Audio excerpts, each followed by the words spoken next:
Assalamualaikum warahmatullahi wabarakatuh. Saya Rafida Nurani, mahasiswi program studi Pendidikan Teknologi dan Kejuruan Program Pasca Sarjana Universitas Negeri Makassar. Pada kesempatan kali ini, saya akan memaparkan hasil dari ujian akhir semester mata kuliah Statistika. Soal nomor 1. Suatu penelitian ingin mengukur pengaruh motivasi belajar dan waktu belajar terhadap kemampuan akademik mahasiswa. Sebelum membagikan instrumen penelitian, peneliti melakukan uji validitas dan reliabilitas terhadap instrumen yang telah dibagikan kepada 30 responden. Pada taraf signifikansi 0,05, silakan periksa butir instrumen yang akan dijadikan alat untuk mengumpulkan data variabel penelitian tersebut. Berikut disajikan jawaban responden. Ini adalah jawaban dari responden. Kita masuk ke tahap penyelesaian. Pada tahap penyelesaian ini kita akan menguji validitas dan uji reliabilitas. Sebelumnya, mari kita mengetahui tentang uji validitas.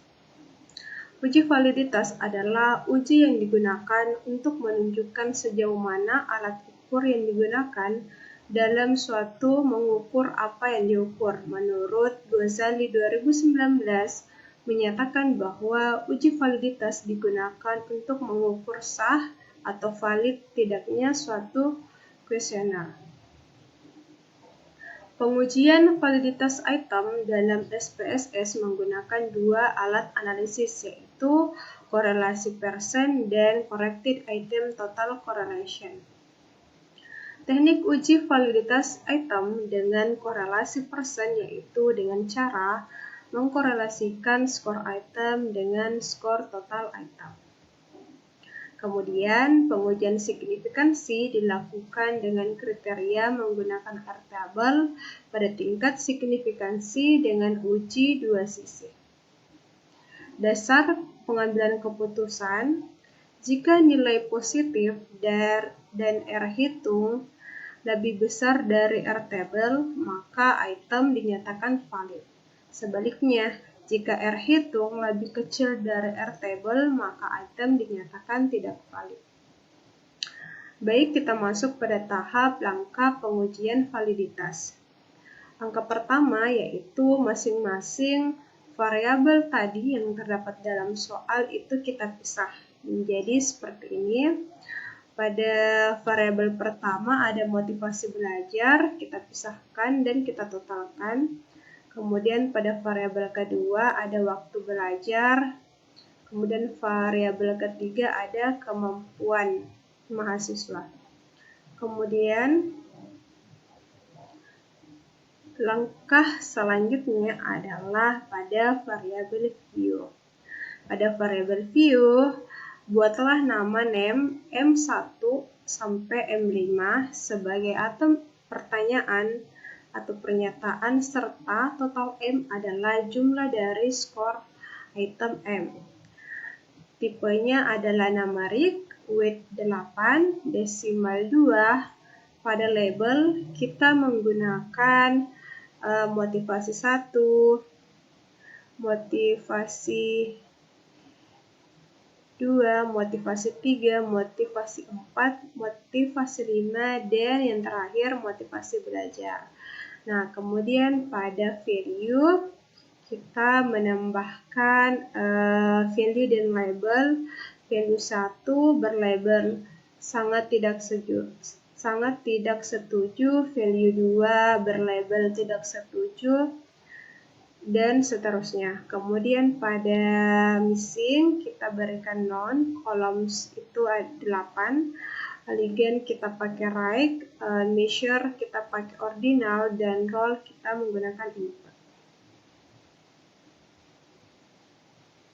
Kemudian pada data view, nah kita memasukkan nilai skor jawaban dari setiap item pertanyaan. Jadi pada tabel tadi kita memasukkan data-data tersebut ke dalam sini.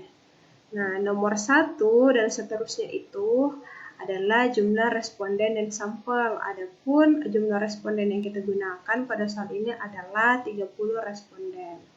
Kemudian setelah datanya sudah masuk, kita pilih analyze, kita pilih menu analyze, kita pilih correlate, kemudian kita pilih bivariate.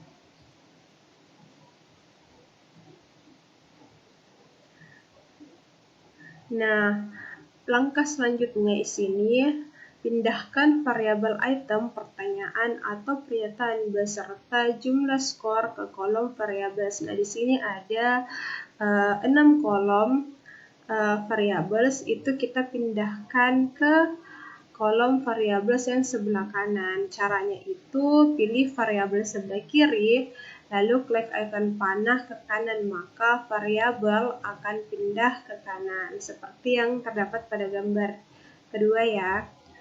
Setelah kolom variabel itu terisi, nah kita centang kotak persen pada correlation coefficient, kemudian juga kita centang kotak two-tail pada test of significance, dan terakhir kita centang kotak flag significant correlation, kemudian kita tekan tombol OK. Begitupun juga sama hal itu ya, hal itu dilakukan pada variabel kedua lainnya dengan cara yang sama seperti itu. Nah, kemudian pada tampilan ini sekarang kita akan menampilkan output pengujian validitas. Baik, selanjutnya kita akan membahas tentang output pengujian validitas motivasi belajar. Langkah yang pertama yaitu perhatikan angka pada kolom merah. Tanda bintang 2 menunjukkan bahwa item pertanyaan tersebut valid dan signifikan pada level 0,01. Kemudian tanda bintang 1 itu menunjukkan bahwa item pertanyaan tersebut valid dan signifikan pada level 0,05. Adapun yang tanpa bintang menunjukkan bahwa item pertanyaan tersebut tidak valid. Nah, mari kita cek pada motivasi 1, kita mendapatkan hasil 0,488 dan ada bintang 2. Jadi motivasi 1 itu valid. Kemudian pada motivasi 2 ada bintang 2 dan itu dinyatakan valid. Motivasi 3 juga memiliki bintang 2 dan itu dikatakan valid. Pada motivasi 4 itu tanpa bintang dan nilainya itu 0,143. Jadi motivasi 4 ini adalah data yang tidak valid. Kemudian pada motivasi 5 juga tidak terdapat bintang, jadi motivasi 5 itu tidak valid. Jadi motivasi 1, 2, 3 itu adalah valid dan motivasi 4, 5 adalah tidak valid.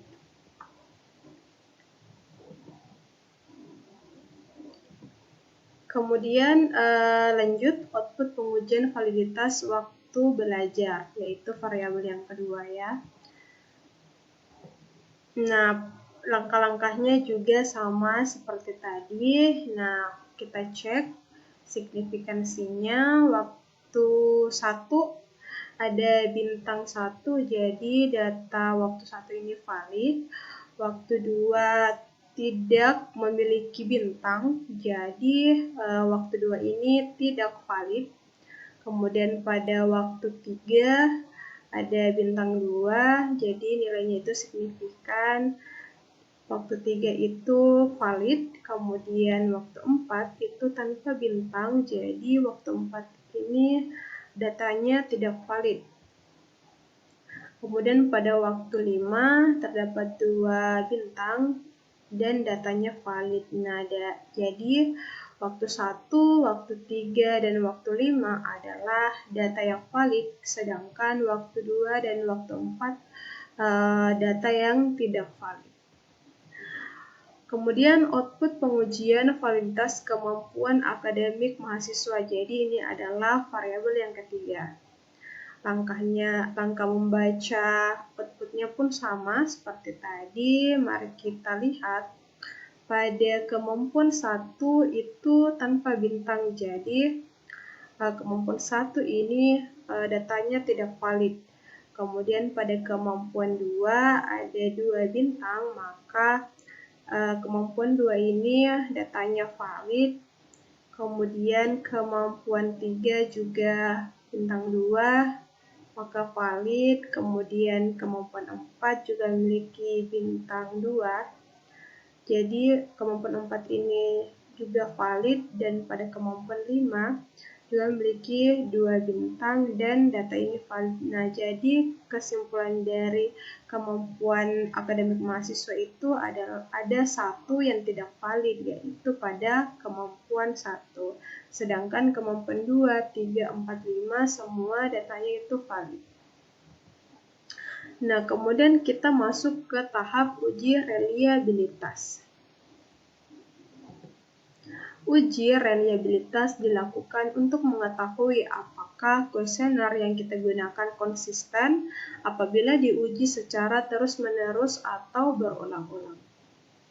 Penarikan kesimpulan uji reliabilitas yaitu dengan memperhatikan nilai Cronbach alpha. Ada beberapa model analisis reliabilitas pada SPSS, yaitu ada Cronbach alpha, Spitz-Hallgutman, paralel, dan strict paralel.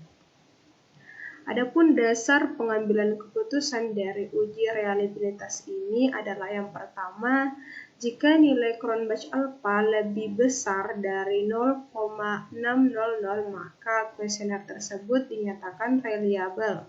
Sedangkan jika nilai Cronbach alpha kurang dari 0,600 maka kuesioner tersebut dinyatakan tidak reliable. Langkah pengujian reliabilitas. Nah, yang pertama, pada data view kita memasukkan nilai skor jawaban setiap item pertanyaannya, sama ya seperti tadi. Nah, nomor 1 dan seterusnya juga itu adalah jumlah responden dan sampel. Kemudian tahap selanjutnya itu kita pilih analyze, kemudian kita pilih scale, kemudian kita pilih reliability analysis. Kemudian akan menampilkan yang seperti ini ya. Nah, pada variabel sebelah kiri itu kita akan memindahkan variabel pertanyaan atau pernyataan yang telah diuji validitas dan dinyatakan valid ke kolom variabel. Jadi hanya data yang valid yang kita pindahkan ke kolom items. Data yang tidak valid itu kita tidak ambil. Nah, sedangkan tadi di motivasi itu kita memiliki 3 data yang valid, yaitu ada motivasi 1, 2, dan 3. Maka hanya itu yang kita ambil, kita akan uji. Kemudian pada pilih model, adapun analisis yang kita gunakan adalah alpha. Kemudian kita pilih tombol OK. Begitupun juga ya dengan cara pengujian yang tadi kita lakukan berulang pada variabel yang kedua dan variabel yang ketiga. Nah, kita akan masuk ke output pengujian reliabilitas motivasi belajar. Nah, outputnya itu seperti ini. Penjelasannya itu, output ini menjelaskan tentang data yang valid untuk diproses dan data yang dikeluarkan. Dapat dilihat bahwa data yang valid sebanyak 30 responden dengan persentase 100% dan tidak ada data yang dikeluarkan. Nah, pada data output reliability statistik, output ini sebagai hasil analisis reliabilitas dengan teknik Cronbach alpha. Jadi kita menggunakan Cronbach alpha. Nah, diketahui nilai Cronbach alpha itu 0,305. Jumlah item N itu 3 item, penciptaan karena 2 item telah dikeluarkan karena tidak valid berdasarkan uji validitas sebelumnya. Jadi karena nilai Cronbach alfanya ini 0,305 kurang dari 0,600, maka instrumen ini dinyatakan tidak reliable. Jadi instrumen motivasi belajar ini tidak reliable. Kemudian pada output pengujian reliabilitas waktu belajar, hasilnya output ini menjelaskan tentang data yang valid untuk diproses dan data yang dikeluarkan. Data dapat dilihat bahwa data yang valid sebanyak 30%, 30 responden dengan persentasenya 100% dan tidak ada data yang dikeluarkan. Kemudian output ini dikenal sebagai analisis reliabilitas dengan teknik Cronbach alpha. Oke, kita lihat N-nya itu 3 item. Pertanyaan karena 2 itemnya dikeluarkan karena tidak valid berdasarkan uji validitas sebelumnya. Karena nilai Cronbach alpha yang kita dapatkan 0,109 itu kurang dari 0,600, maka instrumen reliabilitas waktu belajar ini tidak reliable. Kemudian output pengujian reliabilitas kemampuan akademik mahasiswa. Ini adalah variabel yang ketiga. Sama kita sebanyak 30 responden dan menghasilkan persentase 100%. Nah, di sini nilai Cronbach alfanya itu 0,442. Nah, dan jumlah itemnya itu ada 4 karena 1 item dikeluarkan karena 1 item itu tidak valid berdasarkan uji validitas sebelumnya. Karena nilai Cronbach alfanya itu kurang dari 0,600, maka instrumen kemampuan akademik mahasiswa ini dinyatakan tidak reliable. Oke, kita lanjut kepada soal nomor 2. Seorang peneliti ingin membuktikan pengaruh gaya belajar dan lingkungan belajar terhadap hasil belajar mahasiswa pada suatu perguruan tinggi. Terdapat 45 responden yang dijadikan sampel penelitian. Pada taraf signifikansi 0,5, periksalah data penelitian tersebut apakah memenuhi syarat untuk dilanjutkan menggunakan analisis regresi sederhana dan regresi berganda. Nah, berikut ini adalah tampilan dari hasil data tersebut ya, yang diberikan soalnya. Nah, penyelesaiannya itu sebelum pengujian korelasi dengan analisis regresi, data penelitian harus memenuhi uji prasyarat analisis. Uji prasyarat analisisnya itu adalah normalitas, linearitas, dan homogenitas. Jadi kita akan menguji normalitas, linearitas, dan homogenitas soal tersebut. Sebelum kita mengujinya, alangkah baiknya kita tahu dulu apa sih itu uji normalitas. Uji normalitas dilakukan untuk mengetahui apakah nilai residual berdistribusi normal atau tidak. Adapun dasar pengambilan keputusannya yaitu jika nilai signifikansi lebih besar dari 0,05, maka nilai residual berdistribusi normal. Sedangkan jika nilai signifikansi kurang dari 0,05, maka nilai residual tidak terdistribusi normal. Nah, kita masuk pada langkah pengujian normalitas. Nah, pada variabel view kita buat variabel x1 dan x1, x2 dan y yang mana x1 itu adalah gaya belajar, x2 adalah lingkungan belajar, y adalah hasil belajar. Lebih lanjutnya seperti ini ya dilihat. Kemudian kita masuk pada data view. Di data view ini kita memasukkan nilai skor jawaban dari setiap item pertanyaan ya. Jadi filenya tadi kita copy paste ke dalam sini. Nomor 1 dan seterusnya itu juga adalah jumlah responden atau sampel. Kemudian kita pilih Analyze, Descriptive Statistic, kemudian pilih Explore.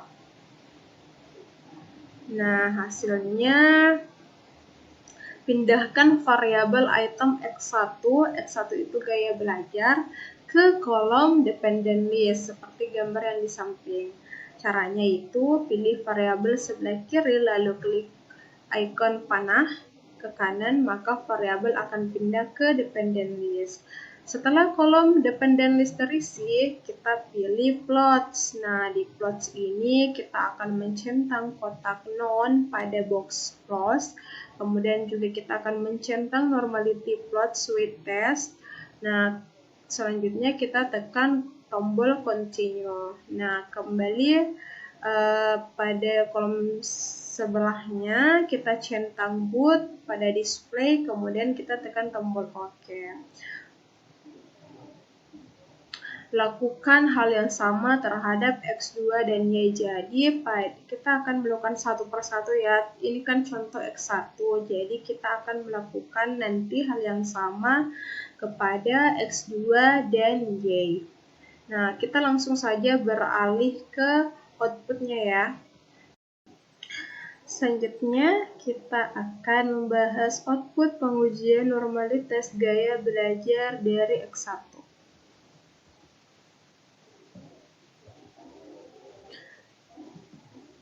Output dari hasil ini dapat kita lihat pada case processing summary, menjelaskan bahwa data sebanyak 38 responden dengan persentase 100% dan tidak ada data yang dikeluarkan.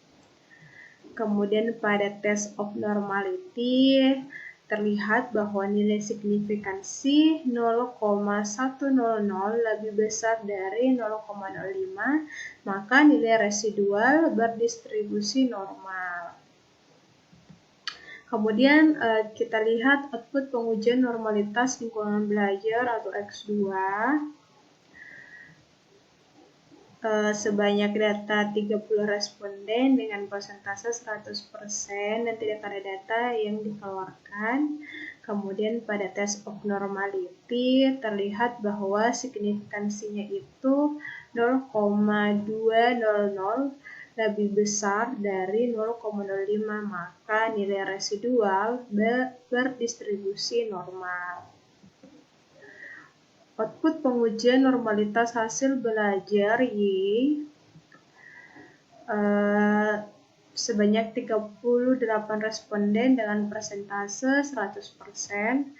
Kemudian pada test of normality hasilnya itu terlihat bahwa signifikansinya 0,053 lebih besar dari 0,05, maka nilai residual berdistribusi normal. Jadi X1, X2, dan Y semuanya itu berdistribusi normal. Kemudian kita beralih pada uji linearitas. Uji linearitas dilakukan untuk mengetahui hubungan antara variabel bebas dengan variabel terikat. Adapun dasar pengambilan keputusannya yaitu jika nilai signifikansi pada deviation from linearity-nya lebih besar dari 0,05, maka dapat dikatakan antara variabel bebas dengan variabel terikat itu terdapat hubungan yang linear. Sedangkan jika nilai signifikansi pada deviation from linearity-nya kurang dari 0,05, maka dapat dikatakan antara variabel bebas dengan variabel terikat tidak terdapat hubungan yang linear. Langkah pengujian linearitas. Nah, yang pertama itu pada variabel view, kita buat nama variabel yaitu X1, X2, dan Y, yang mana X1 itu adalah gaya belajar, X2 lingkungan belajar, Y itu hasil belajar. Kita melangkah kepada data view, kita memasukkan nilai skor jawaban dari setiap item pertanyaan tadi ya. Kemudian kita pilih analyze, kita pilih compare means, kemudian kita pilih means. Selanjutnya kita pindahkan variabel item hasil belajar Y ke kolom dependent list seperti di gambar ya. Kemudian kita pindahkan variabel item gaya belajar X1 dan lingkungan belajar X2 ke kolom layer 1 of 1. Setelah kolom dependent list dan layer 1 of 1 terisi, kita pilih option. Nah, pada kotak dialog option itu kita mencentang kotak test for linearity pada statistik for first layer, kemudian kita tekan tombol continue, kemudian kita tekan tombol OK.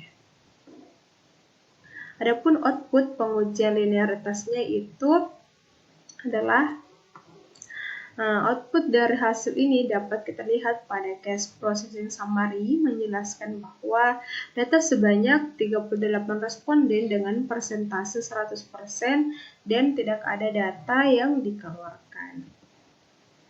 Pada ANOVA tabel terlihat bahwa signifikansi pada deviation from linearity antara hasil belajar dengan gaya belajar sebesar 0,650, yang mana 0,650 ini lebih besar dari 0,05, maka dapat dikatakan bahwa antara variabel hasil belajar dengan variabel gaya belajar terdapat hubungan yang linear.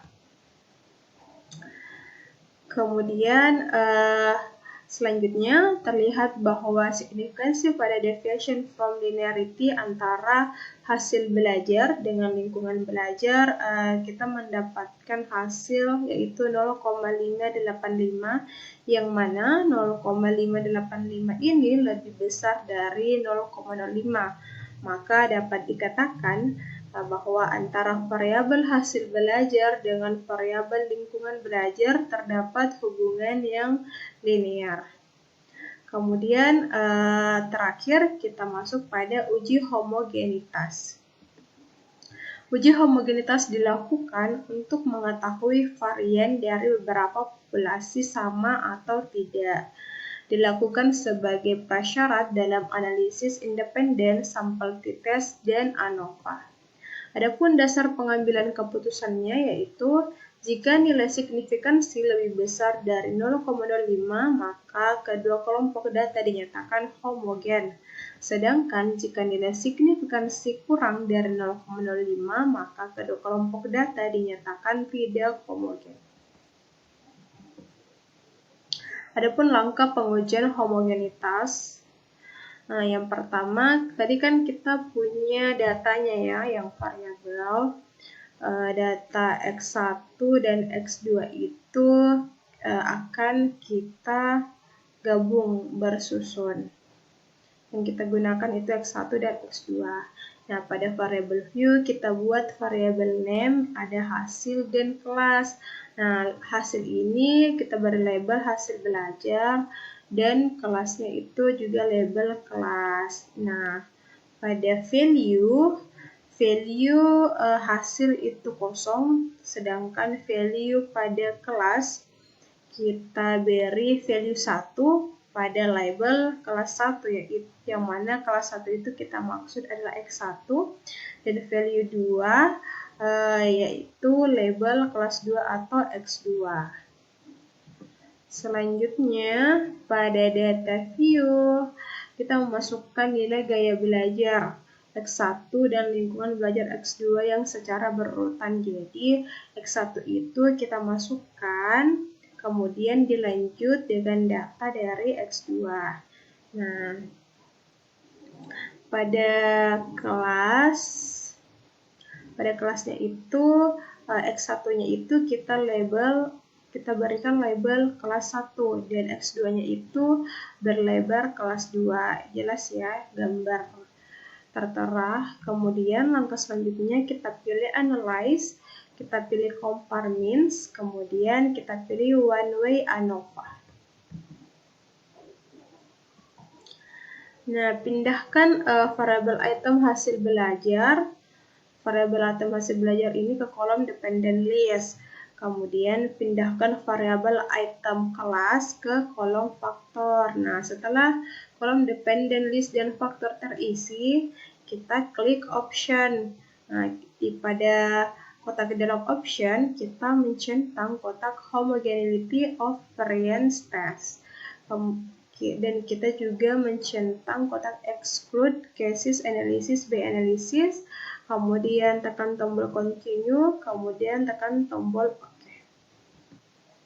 Nah, adapun output pengujian homogenitas ini yaitu terlihat bahwa signifikansi pada hasil belajar sebesar 0,055 lebih besar dari 0,05.